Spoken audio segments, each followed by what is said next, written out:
नमस्कार.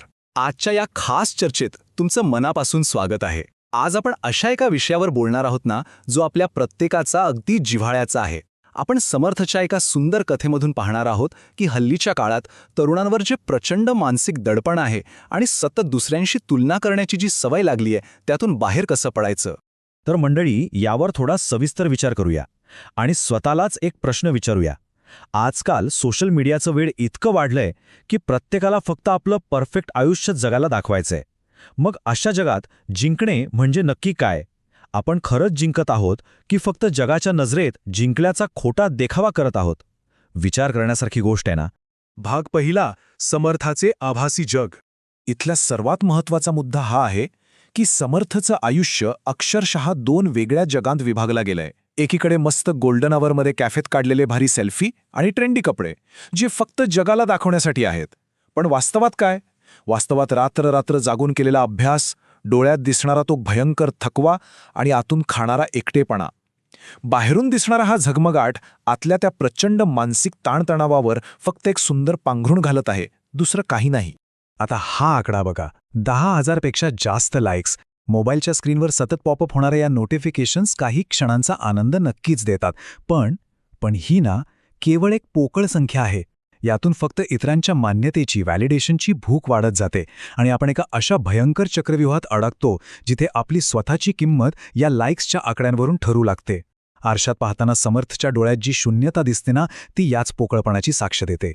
भाग दुसरा, जीवघेणी शर्यत. पुढे जा असा हा मोठा संदेश. हा फक्त कुठला बॅनर नाहीये, तर आजच्या तरुणाईच्या मनावर सतत रात्रंदिवस बिंबवला जाणारा एक प्रचंड दबाव आहे. कोणत्याही परिस्थितीत कितीही धाप लागली तरी फक्त पुढे जा. हा दबाव आपल्याला शांतपणे थांबवून विचार करण्याची साधी संधीसुद्धा देत नाही. मग या प्रचंड दडपणाखाली समर्थ काय करतो? तो सुरुवातीलाच अक्षरशः जीवाच्या आकांताने अत्यंत आक्रमकपणे धावू लागतो. त्याच्या कपाळावर घाम साचलाय. शर्यतीत तो सतत स्वतःच्या खांद्यावरून मागे वळून पाहतोय की बाकीचे कुठे आहेत. पण खरी मेक इथेच आहे. आपली प्रगती आपण इतरांकडे पाहून मोजायला लागलो की तिथेच आपली ऊर्जा संपायला सुरुवात होते. इतरांकडे पाहण्याच्या नादात भीती आणि घामामुळे तो स्वतःची गती आणि दिशा दोन्ही हरवून बसतो. भाग तिसरा, मार्गदर्शकाची भेट. समर्थ आता प्रचंड थकलाय. त्याला अक्षरशः श्वास घेता येत नाहीये. पण त्याच्या अगदी शेजारी पांढरी दाढी असलेले 65 वर्षांचे एक म्हातारे काका अतिशय शांतपणे धावत आहेत. त्यांच्या चेहऱ्यावर एक असं नैसर्गिक प्रसन्न हास्य आहे. त्यांच्या धावण्यात कसलीही ओढाताण नाही, चेहऱ्यावर कसलाही ताण नाही. सकाळच्या त्या कोवळ्या उन्हात त्यांची ती विलक्षण शांतता पाहून समर्थ पुरता गोंधळून जातो. आणि इथे एक अत्यंत रंजक गोष्ट घडते. समर्थच्या तोंडून एक अत्यंत महत्त्वाचा प्रश्न बाहेर पडतो. तो विचारतो, काका, तुम्हाला जिंकायचं नाही का? हा प्रश्न त्याच्या मानसिकतेचं अगदी अचूक वर्णन करतो. कारण समर्थच्या जगातील व्याख्येनुसार जर आपण इतरांना हरवण्यासाठी धडपडतच नसू, तर आपण धावतोय तरी कशासाठी? कोणालाही न हरवता स्वतःच्या लयीत धावणं हे त्याच्या कल्पनेच्या पार पलीकडचं आहे. त्यावर ते काका हसतात आणि एक अत्यंत मोलाचा विचार मांडतात. ते म्हणतात, अरे, मी कालच्या स्वतःपेक्षा पुढे जाण्यासाठी धावतोय. खरंच किती सोपं पण खोल वाक्य आहे हे. यातून एक गोष्ट अगदी लख्खपणे स्पष्ट होते, ती म्हणजे खरी प्रगती इतरांना मागे टाकण्यात नसून कालच्या स्वतःपेक्षा आज अधिक चांगलं बनण्यात आहे. आणि हाच तो एक विचार आहे जो समर्थाचा धावण्यामागचा आणि आयुष्याकडे बघण्याचा संपूर्ण दृष्टिकोनच बदलून टाकतो. भाग चौथा, पडझड आणि आत्मदर्शन. धावता धावता समर्थ अचानक अडखळतो आणि जोरात रस्त्यावर पडतो. त्याचा गुडघा दुखावतो, भसभसून रक्त येऊ लागतं. तो रस्त्याच्या कडेला बसून रडतोय. पण मित्रांनो, या शर्यतीचं भयानक वास्तव बघा. ज्या गर्दीला हरवण्यासाठी तो मगासपासून जीवाच्या आकांताने धावत होता ना, तीच गर्दी त्याच्याकडे साधं वळूनही न पाहता तशीच पुढे धावत सुटलीये. या जीवघेण्या रॅटरेसमध्ये जेव्हा आपण पडतो ना, तेव्हा कोणीही आपल्यासाठी थांबत नाही. अगदी त्याच वेळी ते म्हातारे काका त्याच्या जवळ येतात, त्याला पाण्याची बाटली देतात आणि एक शाश्वत सत्य सांगतात. ते म्हणतात, दुसऱ्यांकडे बघून धावणारे नेहमी थकतात, पण स्वतःवर लक्ष ठेवणारे मात्र शेवटपर्यंत पोहोचतात. हे एक अत्यंत महत्त्वाचं सूत्र आहे. आपण इतरांकडे बघण्यात आपली अमूल्य ऊर्जा उगाच वाया घालवतो, पण जेव्हा आपण आपलं लक्ष फक्त आणि फक्त स्वतःवर केंद्रित करतो, तेव्हाच आपण शर्यतीच्या शेवटपर्यंत पोहोचू शकतो. हे ऐकल्यावर समर्थच्या रडणाऱ्या चेहऱ्यावर आता एक नवीनच आणि भक्कम निर्धार दिसू लागतो. भाग 5, 1 वर्षांनंतर. चला तर मग पाहूया हा प्रवास पुढे कसा उलगडतो. हे सगळं काही एका दिवसात झालेलं नाही. पहिल्या काही दिवसात त्याने आपले सगळे सोशल मीडिया ॲप्स डिलीट केले.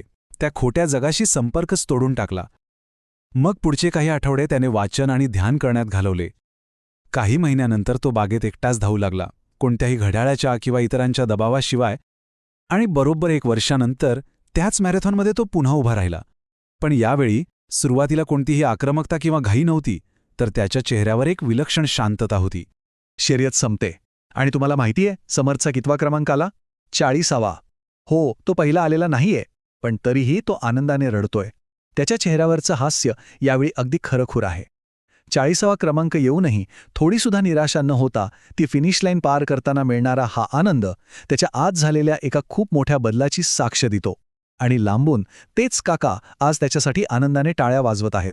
समर्थ धावत त्या काकांकडे जातो, त्यांना घट्ट मिठी मारतो आणि भरल्या डोळ्यांनी म्हणतो, काका, आज मी स्वतःशी स्पर्धा केली.